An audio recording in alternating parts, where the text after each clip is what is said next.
Colombiano de la Competencia y todos sus socios, es para mí un honor darles la bienvenida al segundo evento de la ACDC, el acceso a la información y competencia en los servicios públicos de energía y gas combustible. Da inicio al evento el doctor Gabriel Ibarra Pardo, presidente de la ACDC. El doctor Ibarra Pardo es egresado de la Pontificia Universidad Javeriana, cuenta con LLM en International Business Legal Studies de la Universidad de Exeter de Inglaterra y es socio fundador de la firma Ibarra Abogados.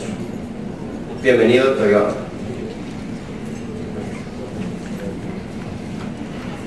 Muchas gracias, señor superintendente, doctor José Miguel Mendoza, señores panelistas. Para mí es muy grato darles la bienvenida a este evento de la Asociación Colombiana de Derecho a la Competencia y en primer lugar quiero agradecer la iniciativa de la Superintendencia de Servicios. El sector energético es un sector muy importante en el país, de hecho es uno de los elementos más importantes para evaluar el costo país, a pesar de que ha sido un sector muy abandonado. Y ustedes se han dado cuenta que la actual superintendencia está marcando la diferencia y está comenzando a tratar de hacer todos sus esfuerzos para meter el asunto en cintura. Así que la idea desde el punto de vista de la asociación es rescatar todos los temas regulatorios y los puntos de controversia en relación con este sector. Por eso la idea es que este sea un primer evento de la actividad que pensamos desarrollar en este sector. Les comento que vamos a lanzar dentro de la asociación el Comité de Energía. Ojalá el éxito de ese comité va a depender del interés de la gente que quiera participar en él. Lo importante es que ese comité sirva para canalizar las inquietudes no solo, ni más faltaba, del sector privado, sino también del sector público. Que en ese comité haya gente que quiera trabajar y en donde queremos hacer un ejercicio dialéctico para que salgan propuestas. Ojalá entre más diferencias haya entre los asistentes mucho mejor. Yo creo que la dialéctica es una dinámica muy importante y de nuevo la idea es que salgan propuestas en un campo en donde hay muchas áreas grises y muchos vacíos. El evento de hoy es un evento muy interesante, muy controvertido. Se pregunta si la información que tiene el sistema único debe permanecer oculta, secreta, clandestina, o si por el contrario debe salir a la luz. La idea es, por las posiciones, es entre hacer una situación transparente. No en vano los economistas dicen que la competencia perfecta requiere de información, o si por el contrario, el sacar toda esta información a la luz implica o facilita la coordinación y la corrupción. Ese es el punto de discusión. Esperamos al final del evento tener algunas respuestas o de pronto muchas más preguntas. Ya con eso se habrá logrado mucho el tema. Sin más preámbulos, le quiero dar la palabra al superintendente y agradecer de nuevo su iniciativa y su apoyo. Muchas gracias.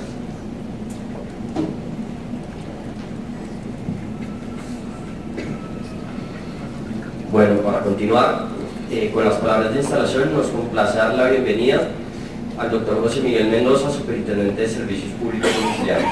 El señor superintendente es doctor en Derecho y Finanzas de la Universidad de Oxford y magíster en Investigación Jurídica en la misma universidad. Adicionalmente, es magíster en Negocios Internacionales de la Universidad de Tilburg y ha sido docente de reconocidas universidades internacionales. Adelante, doctor Mendoza.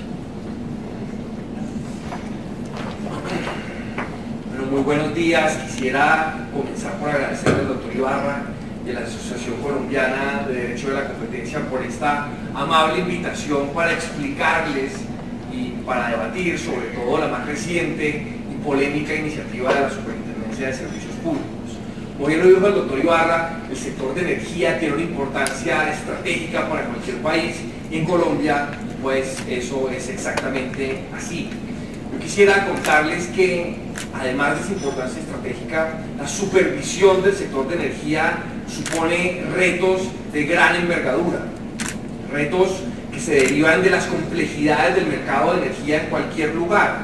En Colombia, por ejemplo, el sector de generación está expuesto a ciclos recurrentes de estrés financiero, con cada fenómeno climatológico extremo, como el más reciente fenómeno del Niño, los generadores atraviesan momentos de dificultades financieras, momentos de sumo estrés que ponen a prueba su capacidad de seguir generando durante sequías como las que ha padecido Colombia durante tantos años.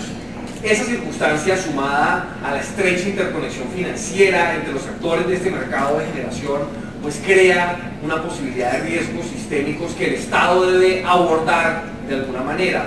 Ya vieron ustedes cómo en el más reciente fenómeno del Niño padecimos algunos problemas relacionados específicamente con el sector de generación. Recordarán ustedes cómo la insolvencia de uno de estos generadores térmicos puso en aprietos a todo el parque de generación colombiano. Recordarán ustedes también cómo las fallas en una compañía de distribución que representa alrededor del 25% del mercado ha puesto en aprietos no solo a toda una región que hoy padece y sufre niveles subsaharianos de calidad de energía, sino al resto del país, al resto de los actores del mercado de energía que interactúan con esa compañía de distribución que opera en el norte del país. Estas complejidades del mercado, este grado alto de interconexión financiera entre los diferentes jugadores del mercado, suponen para el Estado una compleja labor de supervisión, que se hace aún más difícil por la sofisticación de los jugadores que concurren al mercado de energía. Estamos hablando de compañías de gran dimensión, de compañías que suelen formar parte de grupos empresariales complejos, que operan bajo la sombrilla de actividades nacionales o internacionales y que se comportan por lo general con gran refinación técnica. El supervisor de un mercado de esas características tiene que poder tener un diálogo sostenido con esos jugadores sofisticados. El supervisor tiene que tener los conocimientos técnicos para que esa sea una conversación entre pares, que no exista una asimetría en los conocimientos, en la refinación técnica, en la sofisticación de supervisados y supervisores. Además, y aprovecho que aquí está el señor director ejecutivo de la CREC y algunos comisionados de esa importante comisión, la regulación que emite la CREC parte en buena medida de introducir incentivos fuertes para modificar de esa manera el comportamiento de los agentes que concurren al mercado de energía. Como bien se dijo en un artículo académico publicado el año pasado, ese sistema de incentivos fuertes supone también una supervisión constante y de altísima calidad técnica para que pueda funcionar el esquema regulatorio que con muy buen tino ha diseñado la CREC para el mercado de energía. Sin un complemento en la supervisión de ese mercado, pues la regulación tendrá poca vocación de tener éxito. Lo hemos llamado nosotros como el problema de la silla vacía. En Colombia hay un sistema binomial en que el regulador funciona en una entidad diferente que el supervisor. Para que el sistema funcione, tiene que haber cierta armonía, cierta afinidad entre lo que hacen unos y otros. La CREC y la super tienen que hablar con una sola voz. Sin la super, los esquemas regulatorios de la CREC, insisto, tienen poca vocación de éxito. Y sin la CREC, por supuesto, la super se quedaría sin trabajo. Estas complejidades, entonces, resalto esta idea, quiero insistir mucho en ella, hace necesario que la superintendencia tenga suficientes capacidades de supervisión. No me refiero a leyes, ni códigos, ni potestades legales, sino a la capacidad técnica, la capacidad humana de poder supervisar un mercado tan complejo como este. Y todo esto, toda esta supervisión es relevante en tanto en cuanto el sector de energía tiene o puede tener un impacto sobre el orden público económico. Las fallas en el sector de energía se pagan caro. El último racionamiento generalizado que sufrió el país en el año 92 borró un par de puntos del PIB. Las fallas de Electricaribe en el norte del país han puesto en riesgo la solvencia de proveedores, de trabajadores, han comprometido incluso el sector financiero con deudas suspendidas por intervención de 1.8 billones de pesos. Este es un sector neurálgico para la economía y por eso el Estado debe tener un interés en que el sector funcione bien y en esa medida reforzar las técnicas, las estrategias de supervisión sobre el sector de energía. En síntesis, la superintendencia debe mantener un proceso constante de introspección, de renovación, para que esa política de supervisión esté cumpliendo los objetivos trazados tanto por el regulador como por la Constitución política. Y aquí hemos visto un problema. Creemos que las técnicas de supervisión de esta superintendencia habían quedado rezagadas. Esa idea de la visita administrativa en que llegan unos funcionarios a pedir el libro mayor y los estados financieros de último corte, eso en realidad está mandado a recoger, no tiene mayor relevancia en un sector tan complejo como este. Por eso yo quisiera destacar la labor del delegado José Fernando Plata y su equipo de pioneros y de rebeldes que han logrado modernizar las herramientas con las que cuenta la superintendencia para ejercer esa supervisión. Dejamos a un lado esas visitas anacrónicas y ahora nos estamos enfocando en una supervisión un poco más moderna y ajustada a las necesidades de este sector tan complejo. El éxito de la delegatura del doctor Plata se ha debido en buena parte al trasplante exitoso de conocimientos adquiridos en otras áreas. Quiero darles algunos ejemplos para que ustedes vean la importancia de la labor que se ha emprendido desde esta delegatura de energía y gas. Para comenzar, lo primero que se hizo fue importar la exitosa estrategia al poner en marcha el laboratorio forense con técnicas de investigación trasplantadas del FBI estadounidense. Veo que aquí hay varios antiguos discípulos de la SIC que conocen bien el laboratorio forense. Eso ya funciona en la Superintendencia de Servicios Públicos a partir de un convenio que se firmó el año pasado. Hoy la superintendencia tiene la capacidad de llegar a una compañía, extraer información directamente de los discos duros y procesar esa información de manera que se conserve el valor probatorio de los datos que se están extrayendo de los sistemas informáticos muy supervisados. También se han producido algunos avances en la conexión directa a los sistemas de información de las compañías supervisadas, a los sistemas que en tiempo real están monitoreando, por ejemplo, el estado de las subestaciones o los transformadores de una compañía, los sistemas que permiten determinar cuál es la calidad de la prestación del servicio de energía en tiempo real, el SCADA, por ejemplo, el SGD que tienen algunas compañías. La idea de esta conexión en tiempo real es que la superintendencia pueda monitorear la calidad en la prestación del servicio de energía. Recientemente, el delegado Plata publicó un informe en el que se mostraban los diferentes rangos de la calidad del servicio de energía en Colombia. Y la principal conclusión de ese informe es que el país funciona aún, desafortunadamente, a 2 velocidades en materia de energía. Tenemos una buena porción del país que se ciñe a estándares internacionales en materia de calidad del servicio. Mirándolo solamente por el SAIDI, el número anual de interrupciones en el servicio de energía, hay lugares como Bogotá o Medellín que están mucho mejor que el promedio latinoamericano. La OCDE y el Banco Mundial han calculado que el promedio de las capitales latinoamericanas de interrupción de energía abarca alrededor de 25 horas al año. Es decir, en Buenos Aires es posible que se vaya la luz alrededor de 25 horas cada año. En Bogotá y en Medellín ese promedio está más cercano a las 8 horas. Entonces tenemos un sector del país que tiene un excelente servicio de energía.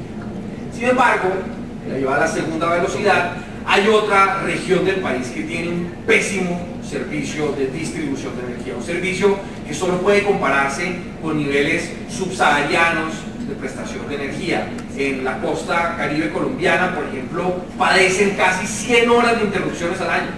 Casi 100 horas, insisto en ese número por la gravedad de lo que se oculta detrás de esas 100 horas, el drama humano complejo, el golpe a la competitividad, incluso hasta los servicios médicos que se ven afectados por esa calidad del servicio. Entonces, es importante que la superintendencia tenga herramientas para monitorear esa porción de la cadena de energía en el país.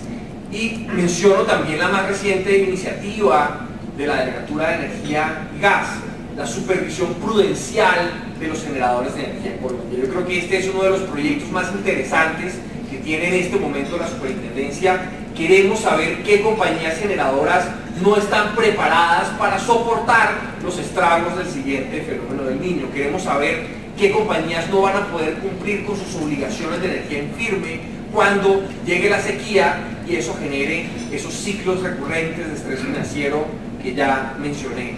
Para ejercer esa supervisión prudencial y saber quién no está listo para correr la maratón, se han diseñado unos sistemas que nosotros hemos encapsulado con el nombre del CIMEO, o CIMEO, dependiendo de a quién le pregunten, aún eso está por definirse, pero lo que busca hacer esto es una prueba de esfuerzo, similar a lo que ocurre con los bancos. No sé si lo recuerden, pero cuando ocurrió la crisis financiera en Estados Unidos en el año 2008, una de las principales medidas diseñadas para evitar una crisis de similares proporciones fue una prueba de esfuerzo para los bancos. Se simulaban hipótesis con diversas variables de crisis sistémica hacia el futuro y a partir de eso se trataba de calcular qué bancos debían capitalizarse para poder aguantar la siguiente crisis. Lo mismo debe hacerse en el sector de generación. Queremos saber qué generadores no van a poder cumplirle al país, qué generadores van a de pronto exponer a los colombianos al riesgo moral derivado de las fallas en ese sector específico de generación. Esa prueba de esfuerzo ya está en marcha, ya está diseñada y se ha puesto en conocimiento de los diferentes interesados.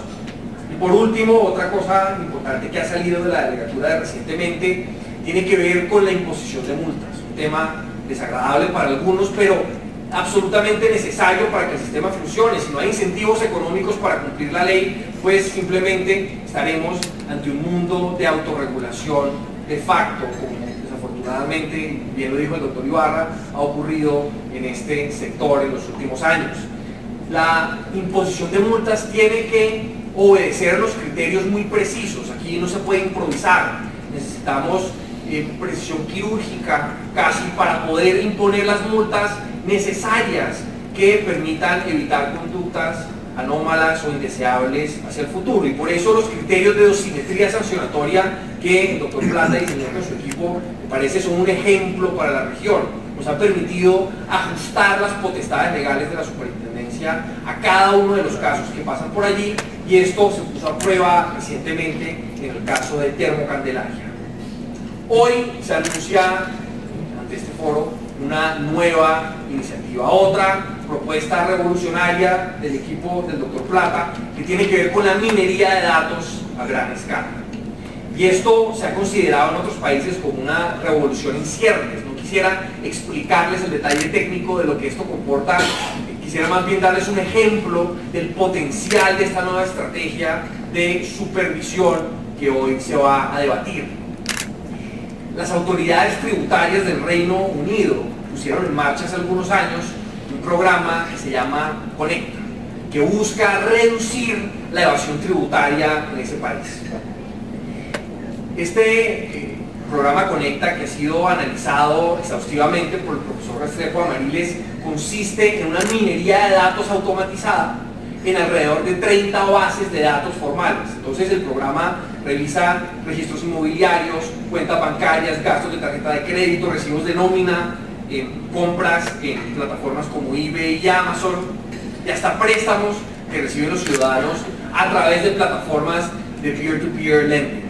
Esa información se cruza con la que ya tiene la autoridad tributaria y se le añade un componente muy interesante con las bases de datos recaudadas de las redes sociales y otra información que podría llamarse extraoficial.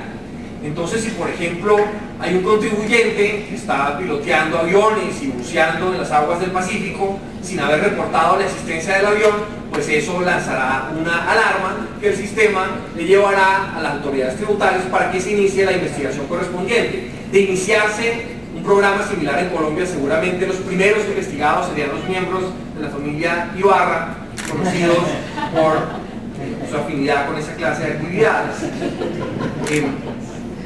Estas técnicas de investigación a partir de la minería de datos han revolucionado la manera en que las autoridades británicas combaten la evasión tributaria. Esto, por supuesto, es una pesadilla orwelliana en que el Estado se entromete hasta en los rincones más íntimos de la vida de las personas, pero ha servido para varias cosas. Primero, efectivamente se ha reducido la evasión tributaria. Segundo, y aquí vienen los efectos interesantes de este programa, se ha reducido la corrupción dentro de las entidades oficiales del Estado. Los funcionarios inescrupulosos que reciben dádivas para archivar o engavetar investigaciones ya no lo pueden hacer con impunidad, porque las investigaciones ahora se hacen a partir de las alarmas que lanza el programa Conecta.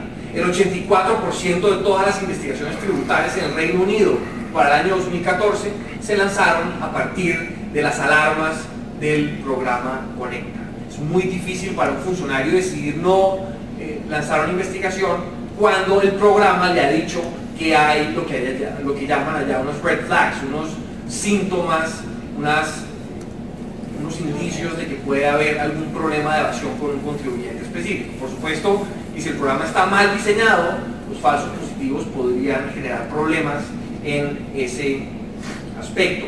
Otro efecto importante, no sé qué tanto les guste esto a mis colegas del gobierno, los algoritmos de búsqueda diseñados para el programa Conecta reducen la discreción interpretativa de los funcionarios gubernamentales. Los algoritmos reflejan una interpretación específica de la ley tributaria y a partir de eso se lanzan las investigaciones. Es muy difícil entonces para los funcionarios cambiar cada 3 o 4 años sus posiciones legales respecto de la aplicación de una norma específica del Estatuto Tributario Británico, porque ya el programa viene con unas interpretaciones predeterminadas en cuanto a estas interpretaciones legales. Eso me parece interesantísimo, pero también un poco peligroso si no se hace bien. El siguiente paso en estos proyectos de minería de datos es abrir la información para que el público pueda participar de la labor de investigación y supervisión. Y ahí habría que destacarse el proyecto Empowering de la Unión Europea, con el que se busca que los usuarios tengan alguna conciencia sobre su consumo y logren reducirlo a partir de la divulgación de información sobre precios y consumos alrededor de un país con altísima granularidad. Todo esto, por supuesto, y no quiero pasar por alto esta advertencia, debe hacerse con extremo cuidado. Es muy fácil, por error, revelar información confidencial o de reserva de una compañía que pueda perjudicarla a la postre. Es muy fácil generar distorsiones en un mercado revelando información que ese mercado no debería conocer. Yo sé que es difícil decir que hay información que ciertos mercados no deben conocer, pero hay ejemplos específicos de casos en los que es mejor guardar bajo reserva cierta información. Hay casos en que la transparencia no es una solución a todo. Si se tienen esos cuidados, si con las salvedades correspondientes se diseñan unos programas que puedan permitir mejorar la supervisión que hace el Estado sobre el sector de energía, hemos tenido éxito en el lanzamiento de un programa como estos. Hoy se va a hablar acerca del primer paso que está dando la Superintendencia de Servicios Públicos para acercarnos a esa más efectiva supervisión del sector de energía a partir de programas de minería de datos. Queremos con esto importar esa experiencia comparada que ha dado tantos frutos en otros países que creemos puede ser benéfica en el contexto local. Para discutir estos asuntos tenemos unos invitados de lujo, para parte del delegado Plata, tenemos al señor director ejecutivo de la CRE, junto con el doctor Germán Vaca, comisionado de la CLC, representantes de Andesco y de la ANDI, y el doctor Ángel Castañeda, que participarán en un panel en el que seguramente habrán de debatirse algunos de los aspectos ventajosos y desventajosos de este programa que hoy se anuncia.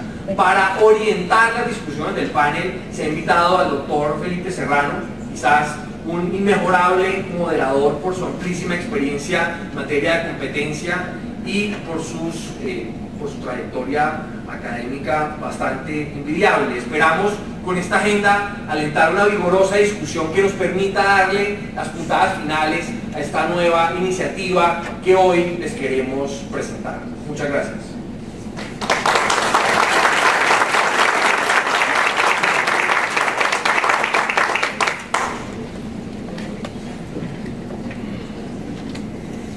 A continuación, seguirá la presentación del superintendente delegado de Energía y Gas Combustible, el doctor José Fernando Plata Puyana. El doctor Plata es abogado de la Universidad Javeriana y del Estado de Nueva York, es magíster de la Universidad de Georgetown, máster en Economía de la Universidad de Pompeu Fabra y becario. Bienvenido, doctor.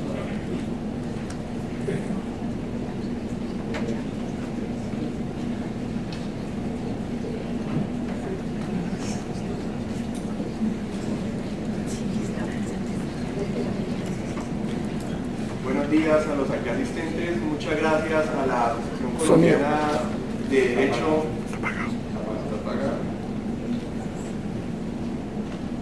le estaba agradeciendo a la Asociación Colombiana de Derecho a la Competencia por este evento. De hecho, estoy absolutamente impactado de ver que se llenó el salón, lo cual evidencia el absoluto interés que hay por esta iniciativa.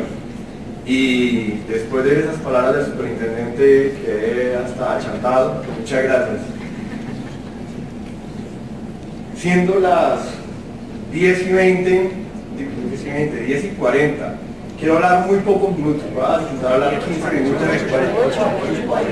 8:40. Sí, seguro que no se empezaban a salir y vaciaba el salón. Pero bueno, voy a hablar muy poco, quiero simplemente equilibrar el campo de conocimientos de los que están aquí presentes, porque hay expertos en competencia, hay expertos en energía, pero lo más importante es contarles todo el mar de información que hay en el sur, para que luego el panel, pues que es el evento principal, profundice sobre las problemáticas de abrir toda esa información.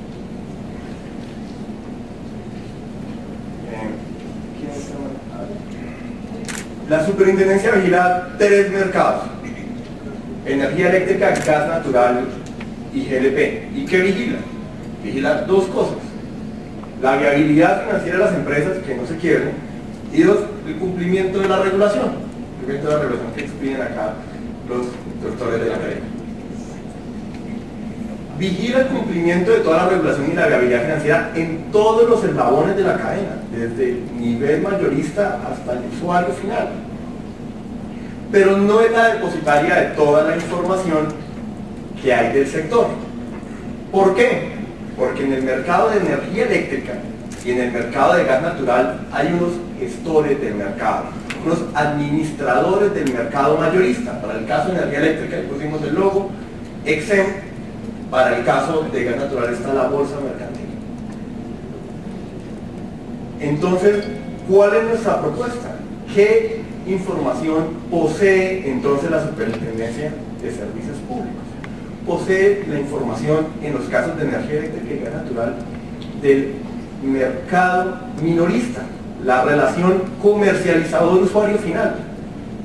Aquella información transaccional sobre generador, productor y comercializador, el depositario es EXEM y la bolsa mercantil. Entonces, muy importante tener en cuenta, por eso subrayo en rojo, cuál información es la que se va a abrir. Mercado minorista, la que está en nuestra base de datos. ¿Qué pasa en GLP? En GLP no hay gestor del mercado, por consiguiente, la Superservicios sí es depositaria de información tanto del mercado de energía mayorista como información del mercado de energía minorista. Entonces, el caso específico GLP. Eso hace que de ahora en adelante en las diapositivas yo les cuente la historia de energía y gas y luego digo, bueno, y ahora hablemos de GLP. Sigamos entonces.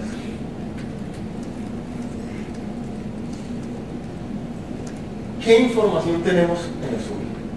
Podemos clasificarla en 3 tipos: comercial, tarifario, técnico, operativo y financiero. Les voy a dar un dato, simplemente para simplificar el ejercicio. Yo le pedí a mi equipo que me ayudara y me hiciera unas diapositivas sobre qué es público de toda esta información que hay. Pues prácticamente me di cuenta que era absolutamente inocuo el ejercicio, porque basta con contarles que de 1.294 variables que tenemos hoy en día en el SUI, solamente son públicas 142. El 11% implica que prácticamente es el oscurantismo, todo está cerrado. Bueno. Listo, entonces sigamos. Tal vez acá dentro de mis apuntes tenía una idea adicional. Existe una ley, no es que sea pues la gran idea de las superservicios, que se me ocurrió algo traído de los cabellos jamás visto. Esto es un mandato legal, la ley 1712, la ley de transparencia y acceso público a la información. Simplemente estamos actuando en cumplimiento de lo que una ley, estoy viendo acá la fecha del 2014, ya le había exigido a todas las autoridades públicas. Esta es esta iniciativa. Entonces, voy bien de tiempo, vamos a comentarles esos 3 bloques, qué información hay específicamente para que ustedes dimensionen lo que se va a abrir de información.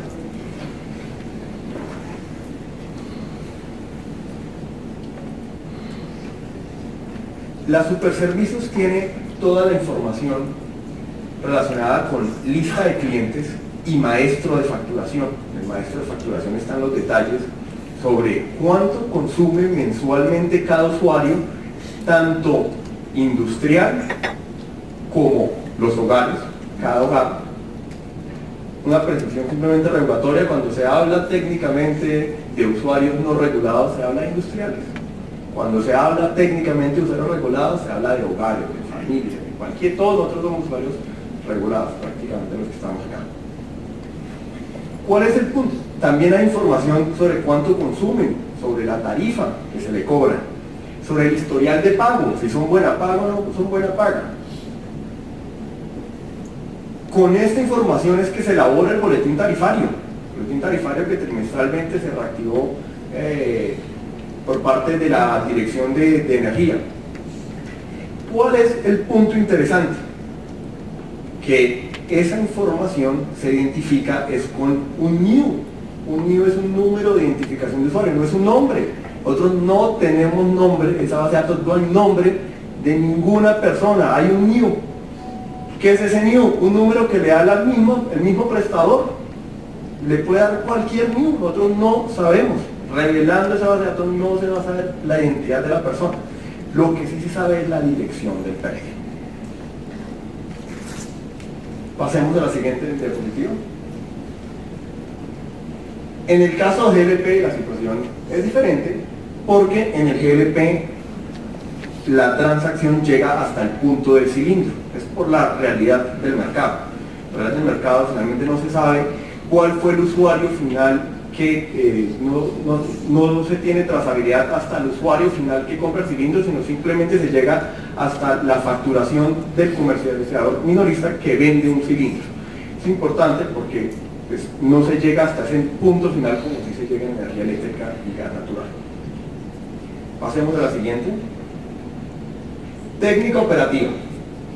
La información técnica operativa es bien interesante porque yo clasifico casi que en dos bloques. En energía eléctrica y gas natural tenemos la información sobre interrupciones. El informe de calidad del cual habló el superintendente se elaboró con esa información que está en el SUI.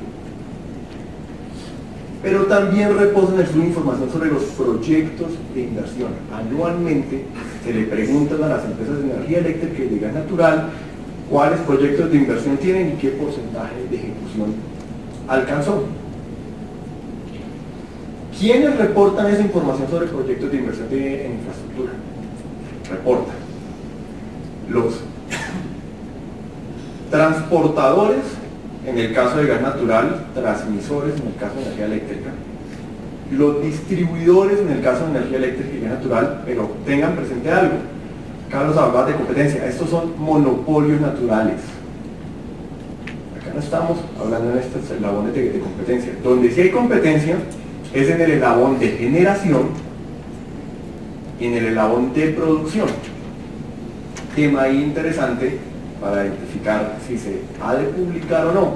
Lo que hay que resaltar es que aquellos proyectos de inversión de los generadores en su gran mayoría están atados a la confiabilidad del país, al cargo por confiabilidad, a lo que todos los colombianos pagamos para que pagamos en periodo de normalidad para que cuando llegue un periodo de sequía, pues no se apague el país. En el caso de GLP, la información está más detallada y se tiene prácticamente un inventario de activos. Se importa para las superservicios conocer si las empresas, el número de plantas envasadoras que tienen, los tanques estacionarios y los cilindros. ¿Por qué? Porque es que en el caso específico del GLP, la capacidad de compra en el mercado de energía mayorista depende finalmente de su infraestructura, de su capacidad para verdaderamente poner en el mercado lo que compra finalmente a los comercializadores mayoristas, a los productores de GLP. Sigamos. Bueno, el último bloque que les comentaba está en información de carácter financiera. Están los 5 estados financieros generales, pero la información va más allá. Están los formatos complementarios. Prácticamente, ¿cuál es la lógica de esos formatos complementarios? Es ir información más detallada sobre ingresos, costos y gastos de la empresa, pero entrando ya con la lupa de entender la unidad de negocio, cada actividad. ¿Por qué? Porque en Colombia tenemos agentes verticalmente integrados. Prácticamente, señores abogados de competencia, este es un sector en donde hay unos agentes que quedaron en la cama y otros que quedaron en el suelo. Los que quedaron en la cama son los verticalmente integrados, que tienen incluso las 4 actividades, en el caso específico de energía eléctrica, y hay otros que simplemente se les dejó nada más comprar para vender y no pueden ni ser transmisores ni distribuidores. Eso genera unas diferencias grandísimas para competir. Entonces, esa es la lógica. El superintendente mencionó una gran iniciativa de supervisión prudencial, el SIMEO, el Sistema Integral de Monitoreo y Evaluación de Obligaciones de Energía en Firme. ¿De dónde se saca esa información? De acá. Esa es la importancia para estos superservicios de esta información. Listo, pasemos a la siguiente diapositiva. Esta diapositiva es interesante. Tomamos bastante tiempo con Alejandro diseñándola porque quiero transmitir acá un mensaje importante.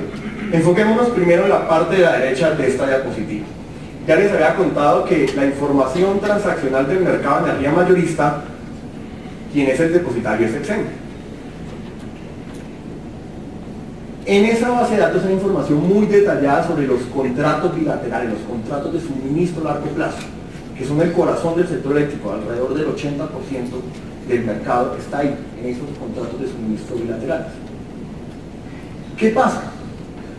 Reposan en Excel información muy detallada, horaria, precio, cantidad, duración del contrato, fecha en la que se inscribió el contrato en Excel. Tienen información muy valiosa.